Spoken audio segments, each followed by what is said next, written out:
지금부터는 하나님의 공유적 속성에 대해서 생각합니다. 그렇죠?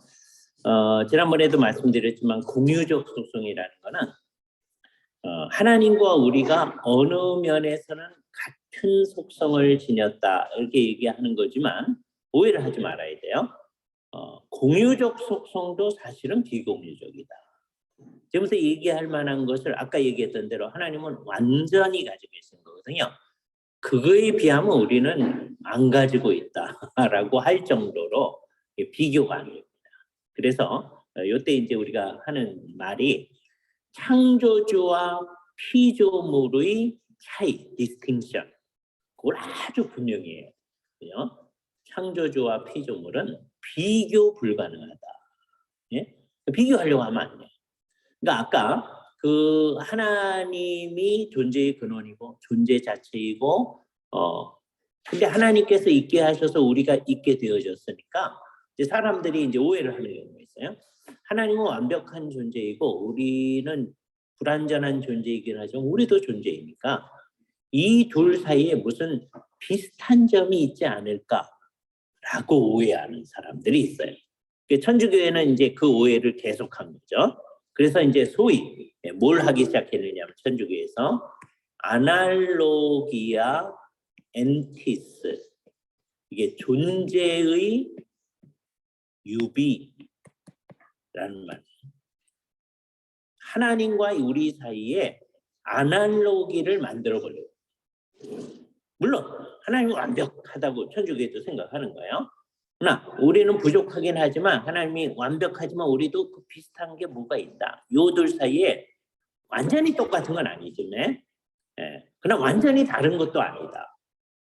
그래서 맨 처음에는 이제 하나님의 것으로부터 인간의 것을 추구하기 시작했는데 결과적으로 보면 이게 아마 요 개념을 만들어낼 때 이분들의 의도는 이제 하나님으로부터 인간을 이제 어느 정도 찾아보려고 한 거였을 거예요. 근데 결과적으로 어떻게 되느냐? 인간의 어떤 것으로부터 하나님을 추론해내는 것이 결과적으로 많게 돼요. 그래서 인간의 어떠함을 무한히 확장해내면 그게 하나님의 어떠함이 아니겠는가? 그러나 그 어떠함 자체는 똑같다. 하나님도 존재고 우리도 존재니까 이렇게 생각하는 거예요. 이게 잘못된 생각이죠. 그래서 토마스 아퀴나스는 존재의 유비라고 하는 것을 많이 발전을 시킨 거예요. 이것이 상당히 많은 내용을 차지합니다. 근데 우리는 이것을 전적으로 부인을 합니다. 그건 비교가 안 되는 거다. 비교할 수 없는 거다. 지금부터 하는 얘기들을 여러분들이 이 입장, 존재 유비를 부인하는 입장에서 이해를 해야 돼요. 하나님은 어떤 분이신가라고 했을 때 우리가 하나님이 인격이다라는 얘기를 이제 하게 됩니다. person.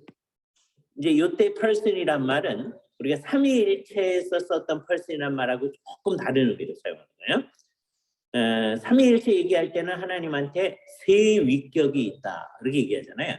그죠? 근데 그거를 이제 전제로 하면서 우리가 하나님이 인격이다라고 얘기했을 때는 그 하나님의 인격성이라고 하는 것을 얘기합니다. 인격이라는 말, 이제 이게 한국말로는 더 이상해지는 말이 되는데 인격이라는 말은 사람됨이라는 말이거든요. 그러니까 엄밀히 말하면 하나님의 인격 그러면 안 돼. 하나님은 하나님이죠. 그래서 이제 이걸 억지로 찾아내시는 분들은 신격이라는 말을 써요. 예? 근데 그럴 필요는 없습니다. 왜?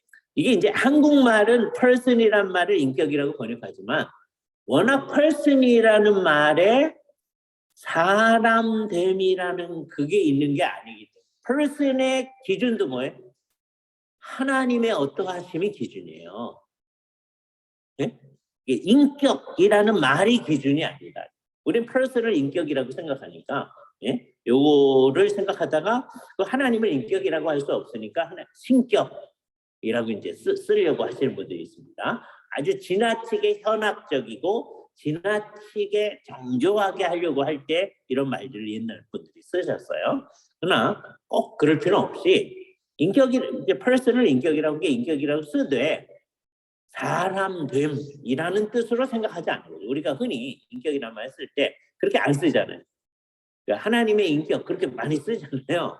그게 하나님의 사람됨 그런 뜻으로 사용하지 않는 거잖아요.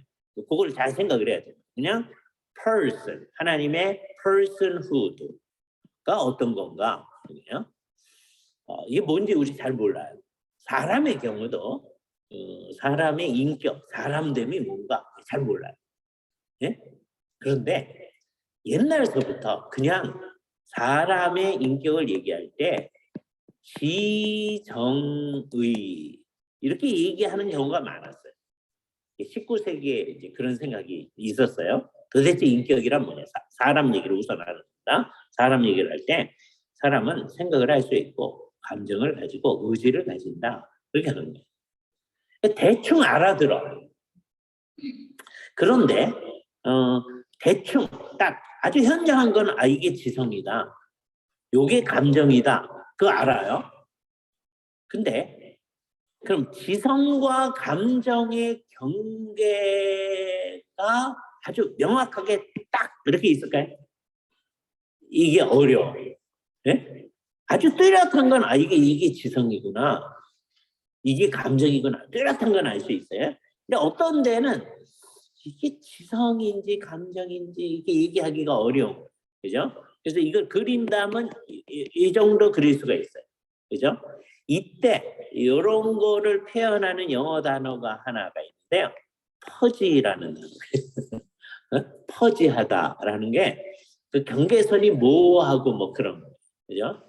이 퍼지라는 그 개념이 어디 많이 사용되어지냐면 세탁기 뭐 이런 데 이제 사용되어진다고 그래요. 그런 전자기기에 뭐 이런 게 이제 사용되어지죠. 예. 그래서 그게 아주 미묘하게 뭐라고 얘기하지 없을 때 특히 감정과 의지의 차이 뚜렷해요. 어디까지가 감정이고 어디까지 의지예요. 예? 그거 어렵거든요. 이게 퍼지하는 거예요. 어떤 건 뚜렷해. 근데 어떤 거는 그렇지 않아. 예? 그래서 사실 우리는 지성이 뭔지 감정이 뭔지 의지가 뭔지 대충 아는데 정확히 잘 몰라. 이 인격을 19세기의 사람들이 이렇게 셋으로 나눠서 설명하기를 좋아했어요. 이런 거를 faculty psychology인데요. 기능 심리학. 19세기에 유행했던 거예요. 요즘은 심리학 할 때 그렇게 쓰지 않아요. 19세기에 인간의 푸슈케가 어떤 걸까?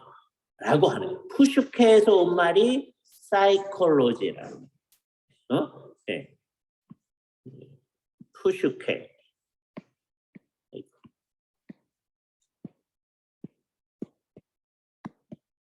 여기 푸슈케 이렇게 하잖아요. 여기서 온 말이 사이콜로지. 푸슈케에 관한 이론이죠. 근데 이 사이코라는 말을 우리가 심리라고 이제 흔히 번역을 해서 심리학이라고 이제 번역을 하잖아요. 이게 푸슈케에서 왔다는 거를 히라버를 배워놓고서도 생각 안 하는 분들이 많습니다. 그렇죠? 인간의 푸슈케에 관한 이론이다. 그죠? 자, 그런데 푸슈케가 뭔지 잘 몰라.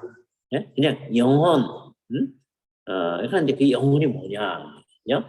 영혼의 기능을 흔히 아까 얘기한 대로 지정의 이렇게 표현을 하는 거예요.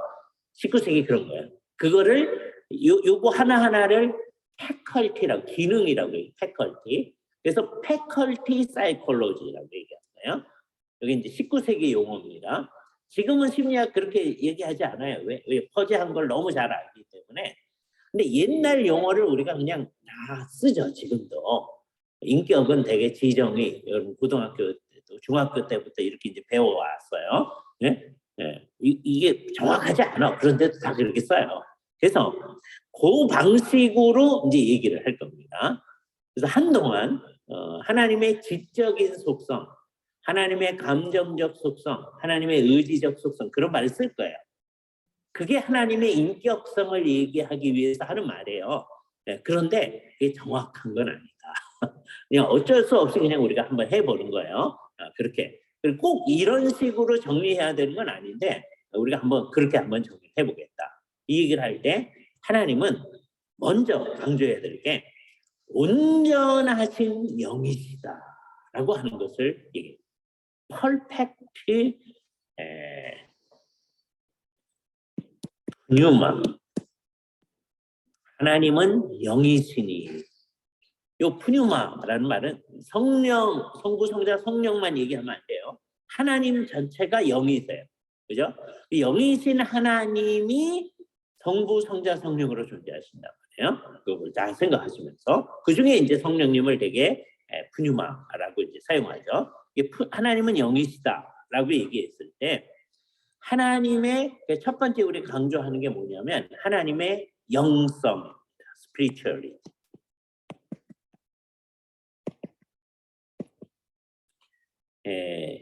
그래서 사람의 영성이라는 말을 쓸 수는 있는데 현대인들이 이걸 너무 잘못 쓰기 때문에 한동안 사람의 영성이라는 말을 안 쓰는 게 훨씬 더 좋아요. 그게 모라토리움을 선언하는 거예요. 잠시 안 쓰는 거예요. 예? 자, 모라토리움이라는 말은 이제 예를 들어서 러시아가 이제 전쟁을 하다가 돈이 이제 부족해지면 해외한테서 빌린 돈을 못 갚게 되어지죠. 그러면 그 자신들이 갚아야 될 돈 갚는 것을 유예를 합니다. 예? 지불 정지. 그때 쓰는 말이 모라토리움이라는 말을 쓰죠. 어떤 거를 잠시 못하는, 영원토록 안 갚겠다. 그럴 수는 없죠. 그러는 나라 되게 많습니다. 그러나 하여튼 그게 완전히 안 갚다는 게 아니고 잠시 안 쓰는 거예요. 마찬가지예요. 우리가 사람의 영성이라는 말 쓸 수는 있어요. 어떤 때 쓸 수 있는 거죠? 이게 하나님의 어떠하심을 잘 본받아서 하려고 할 때 그게 제대로 된 영성이잖아요. 그죠? 성령님을 온전히 따라갈 때 그게 제대로 된 영성이잖아요. 근데 그렇게 안 써요, 사람들이. 그래서 한동안 사람에 관해서는 영성이란 말을 안 쓰는 게 훨씬 더 나을 것 같다. 쓰시는 분도 많아요. 그러나 우선은 안 쓰는 게 더 좋아. 네? 그리고 무슨 말로 쓰는 게 좋으냐. 이게 나중에 이제 이걸 제대로 쓴 다음에는 쓸 수가 있어요. 그러나 이 세상 모든 사람들이 이 말을 제대로 쓸 때는 아마 예수님이 다시 온 다음에나 될 것 같아요. 그 전까지는 영성 그러면 전부 다 오해하거든요. 그러니까 요즘은 이제 어떻게 사용하냐면 불교도들의 영성, 힌두교의 영성, 레즈비언의 영성 이렇게 사용해요. 네? 네. 그러면 그걸 어떻게 하겠어요? 20세기를 흔히 뭐라고 그러냐면 20세기는 사람들이 예배당에 서구 입장에서 얘기하면 예배당에 점점 안 가기 시작한 시기. 예? 특히 20세기 말에 가면서 예? 19세기에는 예배당에 서구 사람들은 제일 많이 갔던 시기예요. 20세기 초에도 상당히 많이 가죠. 이제 점점 안 가기 시작하다가 거의 예배당에 이제 안 가는. 불란서 같은데 한번 생각해보세요. 불란서 같은데 천주교회가 이제 대부분이고요. 개신교회가 있는데 천주교인들이나 개신교인들이나 예배당에 다 잘 안 가. 명목상으로는 다 이제 믿는다 그렇게 돼 있는 거예요. 이거 무시무시한 현상입니다. 네? 이게 그래도 좀 이렇게 불란서만이 아니라 유럽 전체가 그렇습니다. 그죠? 그거에 비하면 미국 사람들은 그래도 상당수가 예배당에 가요.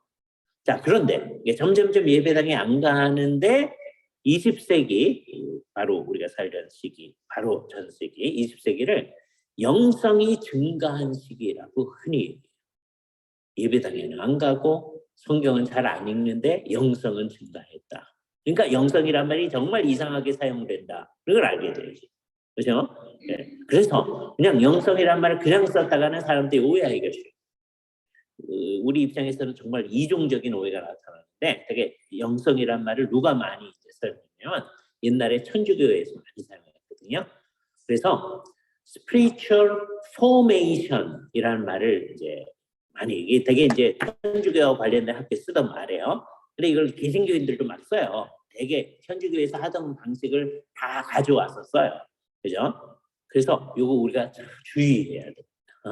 한동안 이 영성이란 말, 영성 개발, 영성 훈련, 뭐 이런 거 우선 안 쓰는 게 좋아. 왜? 썼다고 하면 오해. 잘못 써. 예? 그래서 이제 이 말에 거의 비슷한 말 우리가 쓰는 말이 뭐냐면 경건이란 말. 원래 이 말도 자기들 마음대로 막 써요. 예? 그러나 그래. 그래서 우리가 주로 이렇게 써요. 예. 그러니까 다른 데서 영성이라고 하는 말을 우리 학교에서는 주로 경건이라고 써요. 그래서 경건 훈련 이렇게 쓰죠. 그죠? 예. 다른 데는 영성 훈련 막 그러거든요. 근데 우리는 그런 말 안 쓰는 거예요. 영원히 안 쓴다는 게 아니에요. 모든 사람이 제대로 쓰게 됐을 땐 쓸 수 있어. 그때까지 우선 안 쓰는 거야. 그런 걸 뭐라 그래? 이 영성이라는 단어에 대해서 모라토니움을 선언하는 거죠. 근데 이 말을 잘 쓸 수 있는 데가 있는데 그게 뭐냐? 하나님의 영성. 정말 이건 중요한 거죠. 이게 얼마나 중요한 주제이냐? 이거 우리가 다 몰라요. 그죠? 우리나라에 왔던 선교사님 가운데, 화란에서 왔던 선교사님 가운데 딱 우리나라에 7년 있었는데요. 나중에 돌아가실 때쯤에 한국말을 정말 잘해서 제가 한국말로 강의하는 것만큼 한국말로 강의하신 교수님이 계세요. 예? 저는 이제 딱 한 번 그분 강의를 들었는데 한국말을 되게 잘하시더라고요. 예? 그래서 저분은 한국에 오래 계셨나 그렇게 생각했어요. 근데 7년 계셨대요. 예? 물론 이분이 이제 뭐 어학에 거의 천재적이니까 이게 가능했겠죠. 예? 근데 정말 잘하시더라고요. 그분이 누구냐면 고재수 선교사님. 코체스라는 성을 가졌어요. 화란 사람이니까. 그렇죠? 코체스니까 이제 우리가 발음을 뭐라 그랬어요? 고재수라고 한국 이름을 붙여드린 거예요.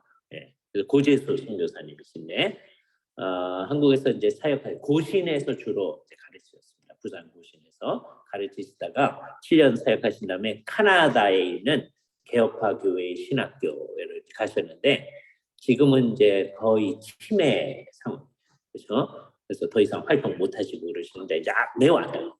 그러니까 아주 천재적인 분인데도 이 어렵구나 하는 것을 알게 되었어요. 이분이 더 많은 활동을 해주셨으면 참 감사한데, 그래서 이분은 이제 화란의 깜번 신학교 이제 출신이신데, 그러니까 이를테면 이제 화란 직제는 좀 달라서요. 공부한 다음에 MD부 정도 공부를 하고 조금 더 하는 것을 독토란더스라고 그랬어요. DRS라고 합니다. 독토란더스라고 그래요. 요게 우리식으로 따지면 MD부하고 THM을 합친 정도라고 생각하시면 돼요. 그죠? 대개 이제 화란에서는 요거를 하고 이제 목사님이 되십니다. 독토란더스래. 이거는 이제 박사학위는 안 해요. 요거 하고 나서 이제 박사학위를 하시거든요. 독토란더스를 마치시고 한국에 선교사로 오셨어요. 그래가지고서는 부산에서 가르치시면서 동시에 이제 화란에서는 이제 거기 몇 년 있다가 이제 멀리서도 논문을 쓸 수 있어요. 한국서 논문을 쓰셔서 이제 박사학위를 받으셨는데 고재수 박사님이시죠. 한국에 사역하는 기간 동안에 간번에서 이제 박사학위를 받으셨어요. 근데 이분이 박사학위 논문이 하나님의 영성, 물론 화란 사람이니까 화란어로 썼죠. 하나님의 영성. 그러니까 이게 박사학위를 공부할 만하게 풍성한 주제이다라고 생각을 해야 되거든요. 우리가 평생 탐구를 해도 하나님의 영성이 뭔지를 몰라. 그러나 우리가 딱 두 단어로 요약을 할 거예요. 하나님의 영성이라고 하는 건 뭐냐? 첫 번째, 영성이니까 몸을 가지지 않았다. 그죠? 하나님은 몸을 가지고, 하나님은 몸이 없으시다. 몸이 없으시니까 뭔가 좀 부족한 거죠? 그렇게 가면 안 된다. 이게 하나님의 성질이지. 하나님은 워낙 몸이 없고. 그죠? 그러니까 이걸 분명히 해야 돼. 누구든지 하나님은 영이시니 할 말을 알아.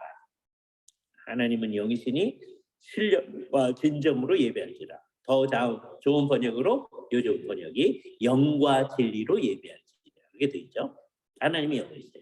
그러니까 하나님이 영이시니까 하나님의 영성을 얘기할 수 있죠. 몸은 가지지 않으셨다. 분명하잖아요. 그런데도 불구하고 자꾸 하늘에 올라가면 하나님이 몸을 가지고 하늘에 올라가면 하나님이 보좌가 있고 하나님에게 앉아 계시죠. 그렇게 상상들을 해. 예? 물론 이제 성경에 그렇게 묘사한 부분이 있어요. 근데 하나님을 그려놓지가 않아. 막 홍보석 같고 녹보석 같고 뭐 그렇게 표현을 해. 그러니까 인간이 생각할 수 있는 가장 찬연한 것으로 얘기를 하는 거예요. 예? 그렇지 하나님을 표현하지 않거든요. 왜 하나님이 이렇게 앉아 계신 게 아닙니까? 하나님이 앉아 계신다고 말한 뜻은 뭐예요? 보좌에 앉으셨으면 이렇게 표현하잖아요. 그 뜻은 뭐죠? 옛날에 보좌에 앉는 분이 뭐 하시는 분이죠? 세상을 통치하시잖아요. 하나님은 한 나라를 통치하시는 분이 아니고 온 우주를 통치하시니까 하늘 보좌에 앉으셨으며 이렇게 표현을 하는 거죠. 그러니까 보좌에 앉으셨다는 거 하나님이 이렇게 앉아 있다고 생각하면 안 돼요. 보좌에 앉으셨으며 그 말은 뜻은 뭐예요? 통치를 하신다. 그렇게 표현해요. 하나님은 몸이 없으니까 앉아 있지 않은 거예요. 몸이 없다고 그랬더니 어떤 사람은 그럼 하나님 머리만 있습니까? 그런 사람이 있어요. 그렇게 생각하면 안 된단 말이에요. 그죠? 물론 이때 하나님이 마치 몸을 가진 것처럼 표현하는 성경의 표현들이 있어요. 불꽃 같은 눈동자. 네? 하나님 눈동자 있네요. 그렇게 오해하면 안 된단 말이에요. 그죠? 네. 사람이 하나님을 이해할 수 있도록 표현하는 방법이에요. 이런 것을. 그래서 이런 걸 뭐라고 그러냐면 사람을 이제 안트로포스라고 한다고 우리가 배웠잖아요. 그래서 안트로포모르피즘이라고 합니다. 모르프라고 하는 게 형태거든요. 그래서 하나님을 마치 사람과 같은 형태를 지닌 듯이 표현하는 방법. 그래서 이제 우리말로는 신인 동형론적 표현 그렇게 표현해요. 마치 하나님이 사람과 같은 형태를 지닌 듯이 표현하는 방법. 하나님의 손가락으로 이 세상을 지으셨다. 우리말에는 그렇게 번역 안 했어요. 하나님의 권능으로 그렇게 했어요. 그죠? 네. 왜냐하면 손가락으로 하면 오해를 할까봐 권능으로. 근데 사실은 하나님의 손으로 이렇게 되어 있는 거예요. 네. 자, 그러나 하나님의 손이 있다는 말이 그거 아니죠. 그죠? 하나님의 손 없어요. 왜? 몸이 없으시니까. 그죠? 자, 모세한테 하나님께서 어느 굴에다가 숨기시고 하나님이 손으로 그를 덮으시고 손이 있네요. 그다음에 하나님께서 지나가셨어요. 지나가고 그 등만 보이셨다고 그랬죠. 하나님 등 있네요. 그렇게 생각하면 안 된다. 이거는 다 어떤 표현이에요? 신인 동성론적 표현입니다. 그러니까 마치 사람들이 잘 이해할 수 있게 이렇게 표현하는 거지 하나님이 사람과 같은 형태를 지녔다고 생각하면 안 돼요. 하나님은 몸이 없으시다. 예? 나중에는 있죠? 아니에요. 없으시다. 따라서 하나님의 영성을 얘기하면서 우리는 하나님이 몸이 없다. incorporeal, 몸이 없다라고 하는 걸 강조했어요. 따라서 중요한 거 하나님은 안 보이신다. 이게 중요해요. 안 보이. invisibility. 그죠? 이건 매우 중요한 사건입니다. 우리는 지금은 안 보이지만 나중에는 보이겠죠. 라고 자꾸 생각해요. 예? 요게 이제 우리의 이제 한계예요. 그렇게 생각하면 안 된다. 그죠? 이걸 위해서 어디를 보시면 도움이 되냐면 디모데서 말씀을 좀 보시면 좋습니다. 디모데서에서 아주 분명하게 얘기를 하시는데요. 우리 하나님이 어떤 분이신가라고 하는 것을 얘기하면서 하나님은 어떤 분이신지 이렇게 얘기합니다. 1장 17, 디모데전서 1장 17절에요. 영원하신 왕, 곧 썩지 아니하시고, 왜 썩지 아니하죠? 몸을 안 가졌으니까. 다음에 그 다음에 뭐라고 그래요? 보이지 아니하고.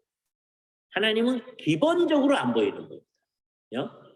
그러니까 지금은 안 보이지만 나중에는 볼 거예요. 그러면 안 돼요. 하나님은 안 보이신다. 그죠? 안 보이시지만 계시는 겁니다. 이게 안 보이는 게 하나님의 영성의 아주 중요한 특성이다. 그죠? 네. 자, 그런데 이제 이 얘기를 할 때, 마음이 청결한 자는 복이 있나니 저희가 하나님을 볼 것이며. 자, 이때 이제 잘 생각해봐요. 본다고 그러지 않았습니까? 그죠? 이게 뭐예요? 이 눈으로 물리적으로 본다는 얘기가 아니다. 그죠? 왜 하나님은 워낙 영이시니까요. 물리적으로 보이지가 않는 거예요. 본다고 하는 건 뭐예요? 영이 영을 알아보는 거죠. 예? 영이요. 우선 하늘에 가 있을 때 한번 생각해 보세요. 하늘에 몸을 가지고 계신 분이 있습니다. 아주 분명한 분 누구시죠? 우리 주 예수 그리스도예요. 왜? 그는 부활하셨을 때 몸이 부활한 거야. 영만 부활한 거 아니에요? 예? 성령님의 역사로 부활하셨어요. 성부, 성자, 성령이 다 관여한 거예요. 언제나 하나님이 하시는 일은 지난번에 얘기했잖아요. 오페라 아드 인 익스트라 순트 인디비자. 바깥으로의 삼위일체의 사역은 나뉘어지지 않는다. 부활이라는 것도 삼위일체가 다 관여한 거예요. 나뉘어지지 않아요. 성부, 성자, 성령이 다 관여하신 거예요. 자, 그래서 예수님이 부활하셨을 때 그 몸이 일어난 겁니다. 영혼과 몸이 다시 합쳐진 거죠. 죽음이 뭐예요? 영혼과 몸이 분리된 거 아니에요. 근데 예수님이 부활했다는 건 영혼과 몸이 다시 합쳐진 거다라고 하는 거예요. 놀라운 일이죠. 한 번 살아서 영원히 사는 삶으로 살아난 거예요. 예수님 이전에 죽었다 살아난 사람들이 있어요. 예수님이 이 세상에 살아계시는 동안 세 사람을 살려줬어요. 그죠? 나인성 과부의 아들, 야이로의 딸, 다음에 나사로. 세 사람 살리셨잖아요. 그런데 그 사람들 이 세상에 살다가 어떻게 됐어요? 또 죽었어요. 그래서 엄밀히 말하면 그 사람들의 경우는 부활이 아니야. 예? 부활의 예를 보여준 거예요. 그러나 진짜 부활은 뭐예요? 한번 살아서 영원히 사는 거예요. 예수님이 그래서 부활의 첫 열매. 예수님은 그때 살아서 하늘에 그 몸을 가지고 계셔요. 하늘에 예수님 몸 없다고 생각하는 사람 많아요. 바보 같은 생각이에요. 예수님이 그 몸을 가지고 하늘로 올라가셨단 말이에요. 예수님 몸을 가지고 계셔요. 분명해. 예수님 몸 가지고 계세요. 다음에 두 사람이 조금 수상해. 왜? 단언을 못하기 때문에. 예수님은 분명하고 두 사람이 아마 하늘에 몸 가지고 있을 것 같아. 단언은 못해요. 누가 그렇게 생각할 수 있죠? 에녹. 왜? 하나님하고 이제 300년 동안 동행하다가 더 이상 보이지 아니하더라. 그럼 하늘로 올라갔나? 정확히 몰라요. 나중에 이제 하늘에 올라가 보면 에녹이 몸을 가지고 있으면 그렇군요. 그렇게 알게 됩니다. 그죠? 하나님께 또 물어보면 더 정확히 알겠죠? 네? 아니다. 그럼 에녹이 눈에 안 보이면 영적으로만 우리가 알 수 있으면 이제 아닌 거예요. 또 한 사람 하늘로 올라갔는데 그 무덤이 없어. 네? 어디 있는지 모르겠어. 누구예요? 엘리야. 그죠? 그래서 아마 이 두 사람이 하늘에 있을 것 같아. 네? 몸을 가지고 몰라. 그러니까 그건 놀라운 일이죠. 플러스 알파. 알파는 뭐냐?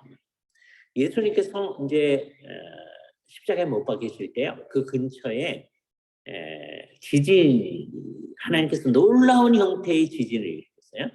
무덤이 많이 열렸어. 네? 죽으실 때는 그 현상이에요. 다음에 예수님께서 부활하셨을 때 그 무덤에서 거룩한 성도들이 일어나가지고서는요, 거룩한 성에 와가지고 찬송을 했어요. 거룩한 성 예루살렘이죠. 그리고서 사라졌어. 어떻게 됐을까요? 셋 중에 하나예요. 찬송을 해서 자기 사명을 다했잖아요. 다시 되돌아가. 그래서 무덤 속에 들어갔네. 첫 번째 가능성. 근데 그럴 것 같지는 않아. 그렇죠? 두 번째는 그러면 나사로처럼 자기 집으로 가야 되잖아요. 자기 집에 가. 그럼 너무 좋았을 거 아니에요. 돌아가신 아버님 살아오셨어요. 네? 누이 동생 일찍 죽었는데 살아왔어요. 좋아요. 그런데 오대조 할아버지가 살아오셨다. 이거 어떻게 감동할 거야? 이것도 그럴 것 같지가 않아. 그러면 어땠을 가능성이 있어요? 이 수없이 많은 성도 찬양했던 성도들이 아마 이 세상에 더 이상 안 보였으니까 이게 마태복음 27장에만 나오는 겁니다. 다른 데는 없어요. 찬양하고 그 다음에 없어졌어요. 아마 하늘로 올라갔을 거다. 그러면 이 사람들은 몇 사람인지 모르니까 알파라고 하고요. 이분들은 예수님은 아주 분명하고 에녹과 엘리야는 아마도 가능성이 있고 이 사람들도 가능성이 있고 하늘에 뭘 가지고 있어요? 몸을 가지고 있어요. 그죠? 그러나 나머지 사람들은 아베에서부터 계속해가지고 모든 사람들이 다 뭐만 있어요? 하늘에 영혼만 있어요. 언제까지? 예수님이 이 세상에 다시 오실 때까지. 그잖아요. 우리가 죽어도 하늘에 뭐만 있어요? 영혼만 있어요. 그래서 하늘에 있는 게 아주 좋은 상태인데 그게 우리의 구원의 온전히 끝은 아니야. 그래서 사도신경의 맨 마지막에 우리가 뭐라고 고백해요? 몸이 다시 사는 것과 영원히 사는 것을 믿사옵나이다. 이렇게 얘기하잖아요. 그죠? 요 다시 사는 건 언제 살아요? 예수님이 다시 오실 때. 우리가 살 거예요. 그죠? 하늘에 있을 때 생각해 보세요. 하늘에 우리가 서로 영혼과 영혼이 마주해서 알아볼 거예요. 신기하죠? 지금 이 세상에서는 이렇게 몸의 형태가 있으니까 형제군요. 교수님이시군요. 이렇게 알아보잖아요. 네? 그런데 나중에 하늘에서는 영혼과 영혼만 있는데 서로 알아봐. 서로 대화를 해. 한국말로 대화하지 않아요. 예? 영혼만 있으니까 이 보컬 이런 거 없어.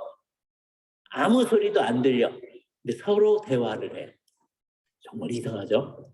어떻게 그럴 수 가능할까? 그죠? 목소리가 안 들리니까 분명히 중국 성도들하고 우리하고 그분 중국말로 얘기하고 우리 한국말로 얘기하고 그런 거 아니야. 예? 우리도 한국말 안 해요. 예? 근데 서로 알아들을 거예요. 예? 놀랍잖아요. 영혼과 영혼이 알아봐. 사람들끼리도 영혼과 영혼이 알아보는데 어떻게 알아보는지 몰라요. 성경이 얘기를 안 해주니까. 그러나 분명히 알아보는 건 분명하잖아요. 그죠? 예? 돌아가신 아버님하고 만났어. 하늘에서. 예? 근데 누구세요? 이러지 않는단 말이에요. 예? 알아본다고요. 예? 그러니 우리 하나님 보겠어요? 못 보겠어요? 보죠. 그게 영적으로 보는 거잖아요. 영적으로 배워요. 그 영적으로 배움은 이제 하늘에서 분명한데 우리는 이 세상에서도 하나님을 영적으로 날마다 배우는 분이. 네? 그래야 돼요. 나는요 가끔 가다가만 하나님 만나요. 그러면 안 돼요. 네? 우리는 늘 하나님하고 아까 하나님이 우리 앞에 현존하신다고 그래요. 우리의 환경이라고 그래요. 날마다 하나님하고 대화를 하는 거예요. 예수를 믿는 사람 늘 기도를 해야 되는 거예요. 하나님하고 늘 대화하는 거예요. 네? 이게 정말 분명해야 돼요. 그죠? 이 세상에서도 우리는 날마다 어떤 사람이에요? 주님을 배우는 사람. 하나님을 배우는 사람. 영적으로. 예? 그러다가 하늘에 올라가면 어때요? 정말 영적으로 배우는 거죠. 이거의 차이가 뭐야? 찐함의 차이예요. 지금 하나님을 배워요. 알잖아요.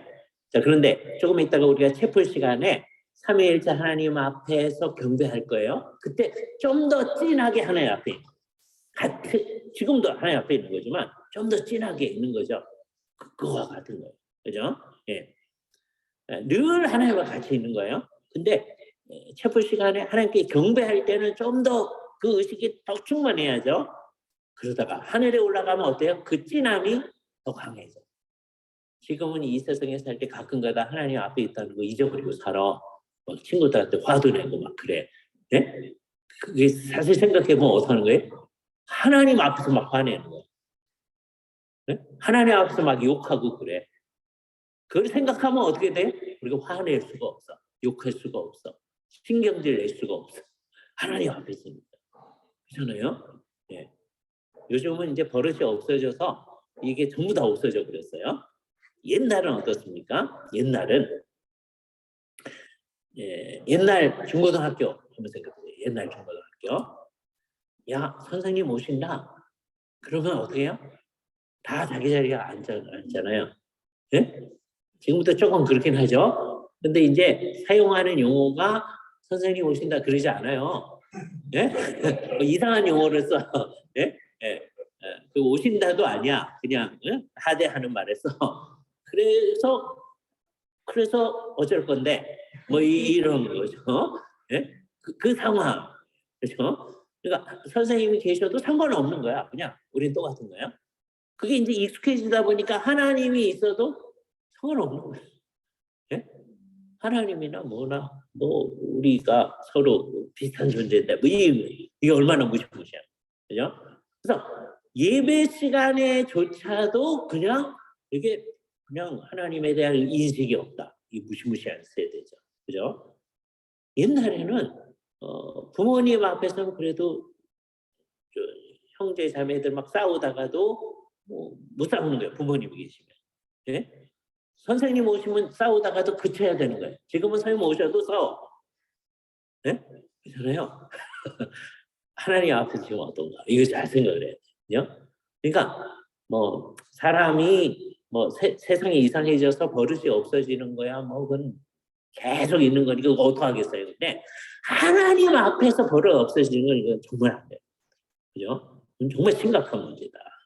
그래서 우리가 하나님 앞에서 정말 주님을 하늘에서 배웁는다라고 하는 거는 그 하늘에서 주님을 배우는 거, 영적으로 배우는 거죠. 그거하고 비교하면 지금도 영적으로 배우는 건데 이거는 배우는 게 아닐 정도다라고 생각합니다. 예? 이걸 잘 생각을 해야 돼요. 그걸 오해하면 안 돼요. 지금 안 배우는 거죠. 그러면 안 돼. 지금도 날마다 주님을 매 순간 주님을 배워야 돼요. 예? 그게 아까 그러니까 제대로 말했으니까 그게 영성이 제대로 된 거예요. 그게 제대로 된 거는 항상 하나님 앞에 있는 거죠. 그게 제대로 된 겁니다. 그러나 하늘에 계실 때 정말 하나님을 정말 알아보는 거죠. 그죠? 그러다가 예수님이 재림하고 나면 우리는 우리의 몸을 가지고 하나님을 물리적으로 봅지는 못해요. 하나님은 어떤 분이십니까? 안 보이시. 그때도 본다 그러면 그때도 영적으로 배우는 거예요. 하나님은 영원히 안 보이신다. 분명한 거예요. 우리는 하나님이 안 보이시지만 보이는 것처럼 영적으로 배우는 거니까. 이게 누구 상태냐면 아담을 생각해 보세요. 아담을 하나님께서 창조해 놓으셨어요. 아담이 이제 맨 처음에 하나님께서 생기를 불어 넣으셔서 이 사람이 살아 움직이는 존재가 됐습니다. 생기 불어 넣기 전까지는 이제 사람의 형태를 하고 있어요. 그때 아담의 피부를 만져보면 사람의 피부입니다. 흙이 아니에요. 흙으로 만들었는데 사람과 같이 만들어 놓은 거예요. 근데 움직이지 않아요. 살아 움직이지 않아요. 그런데 생기를 불어넣었을 때 살아 움직여요. 그때 아담이 자기 앞을 많이 보면서 누구세요? 그러지 않았다고요? 예? 안 보이는 하나님 안 보여요. 그때 아담한테. 안 보이는 하나님이 나를 창조하셨다는 걸 알아요. 예? 아담의 손에 하와가 이끌어져 와요. 근데 하와는 눈에 보이죠? 여호와께서 이끌어 오셔요. 근데 여호와는 눈에 안 보여요. 네? 그런데 아담은 하와만 보는 게 아니라 물리적으로는 안 보이는데 영적으로 하나님을 배워요. 예? 타락하기 전에. 예? 요게 하나님을 배워요. 예. 이게 아주 놀라운 생각이죠. 하나님께서 영적으로 계신다. 그런데 안 보이신다. 아담도 못 봤거든요. 그러나 아담은 하나님의 현존을 의식하죠. 하나님하고 대화하죠. 타락한 다음에도 마찬가지. 그죠? 근데 이제 사람들이 점점점 더 타락해 가면 나중에는 하나님의 현존을 무시해. 나중에 그런 거예요. 사람이 죄를 범하면서도 가인을 보세요. 죄를 범하면서도 하나님하고 계속 얘기를 해요. 예? 그런데 뭐가 없어요? 하나님이 어떤 분이신가에 대한 의식이 없어. 하나님하고 얘기하면서도 이게 제일 무서운 거죠. 어떤 사람 막 기도를 열심히 해. 그런데 죄는 죄대로 막 지어. 응? 이게 얼마나 무시무시해요?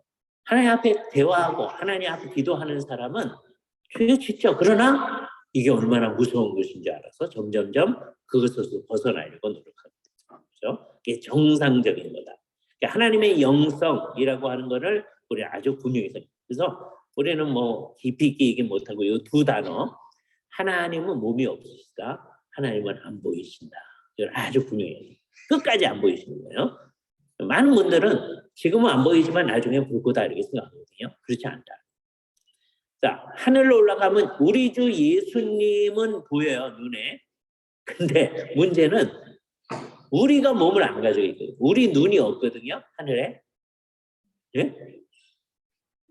자, 그러니까 그때 하늘에서 예수님은 몸을 가지고 있는데 예수님은 그 눈으로 우리를 보실 거예요. 예? 우리 영을 알아보세요. 그런데 우리가 영으로만 있다. 그래서 예수님을 눈과 눈을 대해서 마주보는 것, 면대면에서 마주보는 건 언제다? 우리가 부활했을 때다. 예?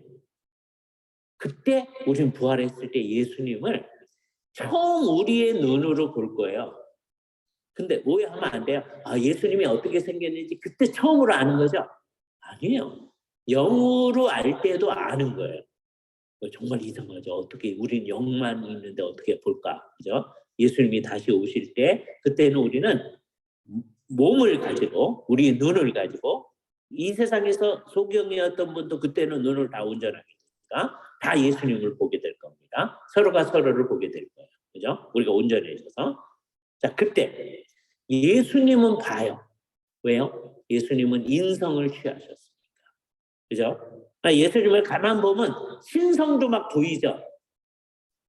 신성 안 보여요. 성부 보여요? 안 보여요? 성령 보여요? 안 보여요? 그죠? 예수님도 신성은 안 보여요? 뭐는 보여요? 인성으로서 예수님 몸, 그건 보여요. 그죠? 그러나 예수님은 보이지만 하나님은 그때도 안 보이는데 하나님의 현존을 정말 인정합니다. 그죠? 그거를 기준으로 삼으세요. 그래서 지금도 하나님 안 보이세요? 우리들 가운데 하나님 봤다 그런 분이 있어요? 우리 부러워하죠? 나한테도 보여주면 좋을 텐데, 그지? 부러워하면 안 돼. 보면 안 돼. 잘못된 거예요. 예? 예? 하나님은 안 보이시는 이게 정말 분명해요. 그죠? 나는 신앙이 좀 나빠서 하나님이 안 보여준 거 아니에요. 하나님은 워낙 안 보여요. 그러니까 여러분들이 여러분 스스로를 위해서는 이걸 요구하지 않는데요.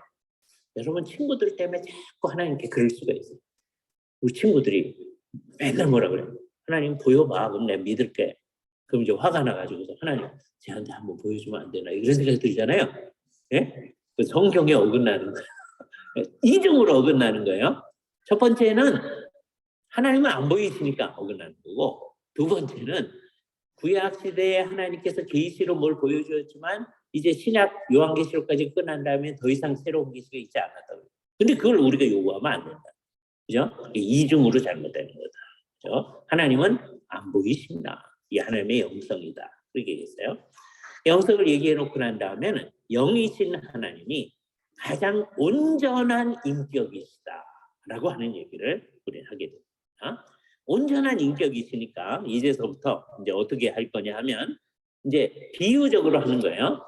하나님의 지적인 속성 이게 쭉 얘기할 겁니다. 그다음에 다음 주쯤 하나님의 감정적 속성 이렇게 얘기할 거예요. 그다음에 의지적 속성 이 얘기를 해야 되는데 이거는 나중에 하나님의 작정과 관련해서 얘기하도록 하겠습니다. 그래서 오늘서부터 하나님의 지적인 속성을 얘기해요. 대개 이 얘기를 할 때 우리가 세 가지를 동시에 얘기하는데 하나는 요 얘기할 때 늘 쓰는 말이에요. 그죠? 하나님의 지식하고요. 하나님의 지혜하고를 우리가 비교해서 설명을 합니다. 하나님한테는 사실은 지식과 지혜가 별 차이가 없어요. 하나님한테. 나중에 우리 분석해서 얘기를 할 거예요. 사람한테는 지식과 지혜가 차이가 있어요. 예를 들어서 옛날에 어르신들 가운데 공부를 많이 안 하신 분들이 있어요. 그러면 이제 공부를 많이 안 했으면 지식은 없을 수가 있어요. 그러나 지혜는 아주 있으신 분들이 있어요. 사람한테는 그래. 예? 또 어떤 사람은 공부를 많이 해서 지식은 있어. 근데 지혜가 없는 분들이 되게 많아요. 예? 되게 이 세상에서 공부 많이 한 사람들 가운데 무슨 죄 짓는 사람들 있잖아요. 결국은 지혜가 없는 거죠. 그잖아요. 그러니까 사람에게는 지식과 지혜가 상당히 이게 차이가 있고, 지식은 있는데 지혜가 없고, 지혜는 있는데 지식은 없고, 그럴 수가 있어요. 그러나 우리 하나님은 뭐든지 충만하니까 지식도 충만하시고 지혜도 충만하고 하고 하나님한테서 이게 사실은 잘 구분이 안 돼요. 예? 그러나 엄밀히 말하면 이제 구분은 돼요. 이제 그거 우리 한번 생각해 보도록 하겠어요. 그래서 오늘 첫 번째 시간에 이제 생각하는 거는 하나님의 지식입니다. 그죠? 하나님의 지식을 우리가 흔히 둘로 나누어서 생각해요. 하나님이 당신님 자신을 아는 지식이 있겠죠. 그잖아요. 우리는 하나님에 대해서는 늘 당신님 그렇게 얘기합니다. 이게 누구의 말버릇이라고 그랬어요? 박윤선 목사님의 말버릇이라고 그랬죠. 네, 하나님, 성부, 성자, 성령에 대해서 얘기할 때 늘 당신님 이렇게 얘기하네요. 당신 그러면 안 돼요. 왜? 이 자리에도 하나님 계시니까. 하나님 앞에 놓고선 당신 그러자고 하는 건 하나님하고 맞먹자는 거거든요. 한국말에서 당신은 나하고 동등된 사람을 얘기하는 거예요. 그러니까 하나님에 대해서는 우리가 뭐라고 얘기하는 거예요? 당신님 늘 그래요. 그죠? 예. 박윤선 목사님이 아주 좋은 말버릇인데 따라하는 사람들 아주 드물어요. 예? 다 박윤선 목사님한테 배웠다고 옛날 목사님들이 다 그러는데 안 따라 하시더라고요. 예? 왜 그러시는지 모르겠어요. 제가 학생일 때도, 예? 제가 중고등학생일 때도 뭐 한국교회 목사님들 다 박윤선 목사님 좋아한다고 그러더라고요.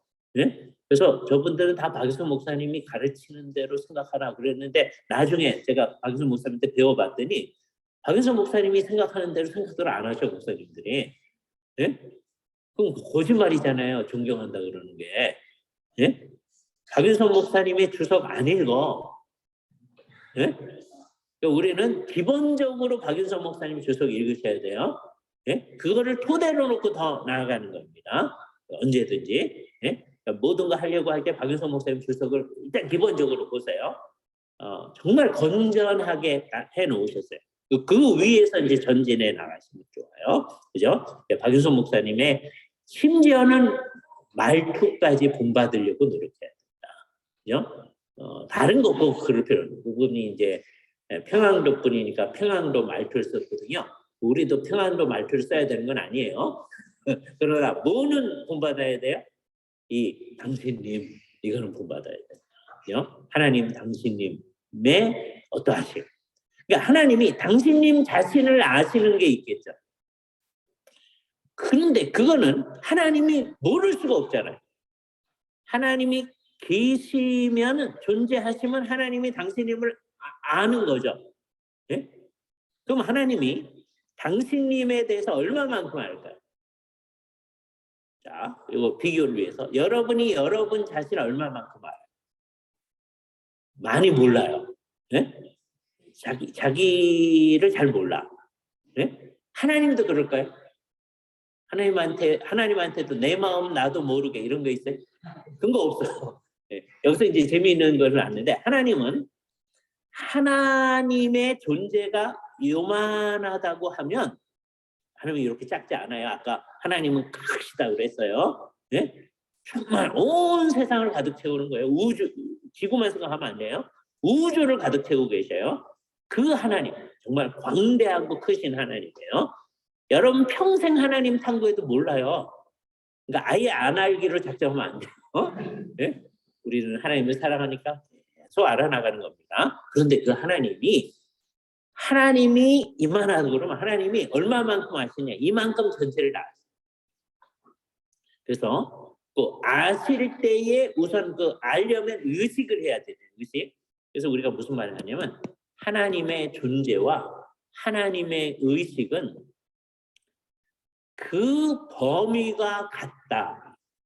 하나님이 이만큼 존재하면 하나님의 의식이 이 전체를 의식하신다. 그죠? 그걸 영어로 코털미누스라고 해요. 누스, 그냥 누스. 코털미누스. 그 끝이 똑같다. 그죠? 요 한자 말로는 동연적이다라고 얘기합니다. 연은 연장이라는 거예요. 그죠? 예. 같은 연장을 지녔다. 이게 더 어려운 말이에요. 그죠? 하나님의 존재와 의식은 같다. 그 범위가 같다. 범위가 같다 그래요. 범위가 같다. 범위가 같다는 말을 옛날에 한자 말로 연장이 같다라는 말입니다. 동연적이다. 그죠? 우리 존재가 요만하다면 내가 의식하는 부분이 절반도 안 됩니다. 어떤 사람은 한 10%도 안 된다. 그죠? 그래서 내가 의식하지 못하는 부분을 이 19세기 말서부터 이제 사람들이 쓰는 용어가 있어요. 그리고 이상하게 쓰는데 그게 뭐냐면 무의식 또는 잠재의식 이런 말을 씁니다. 이게 이제 누가 쓴 말이냐면 프로이드 같은 사람이 쓴 말이에요. 우리는 프로이드의 입장을 전혀 받아들이지 않아요. 그런데 프로이드가 쓴 이 용어는 사용할 수가 있어요. 정말 사람한테 무의식, 잠재의식이 있는 거죠. 그게 프로이드가 생각하는 대로는 아니야. 무의식이 영역이라는 게. 그러나 그 용어를 갖다 쓰는 거예요. 그죠? 근데 그 용어를 갖다 쓰면 하나님한테는 뭐가 없어요? 무의식, 잠재의식 그런 거 없어요. 왜? 하나님은 다 의식하시니까. 그죠? 그러니까 이게 첫 번째 하나님의 지식에 대해 당신님 자신의 지식에 대해서 얘기할 때는 뭐부터 얘기하셔야 돼요? 하나님은 당신 자신에 대해서 모르는 게 없다. 우리는 우리 자신에 대해서 모르는 거 많아요. 그래서 이제 친구들하고 한참 이제 살다 보면 친구가 너 이래 내가 그랬어. 자기도 모르는 거를 이제 친구가 얘기해서 아는 경우가 있어요. 예? 하나님도 우리가 하나님 이러셔요. 그래? 내가 그래? 그런 거 없어. 예? 하나님은 사람이 아니죠. 그렇죠? 그러니까 하나님한테는 존재와 의식 속에 이제 지식이 포함되나요? 지식을 하나님이 당신님 자신에 대해서 모르는 게 없을 수가 없다. 예를 들어 봅시다. 여러분이 여러분 머리카락 몇 개인지 아세요? 모르잖아요. 네? 세보지도 않았고 셀 수도 없고 그렇잖아요. 네. 근데 하나님이 어떤 부분을 모르실 수 있어요? 안 된다. 하나님 다 아신다. 그죠? 그뿐만 아니라 다 아실 뿐만 아니라 하나님은 당신님에 대해서 반드시 아셔야 돼요. 네? 그래서 하나님의 지식을 스키엔티아라고 얘기하는데 스키엔티아 네세사리아 필연적 지식이라고 얘기합니다. 필연적 지식. 뭐가 필연적 지식이에요? 하나님이 하나님 자신을 아는 지식. 그죠? 그것은 필연적 지식이다. 예? 모르실 수 없는 거예요. 그죠? 첫 번째 생각해야 됩니다.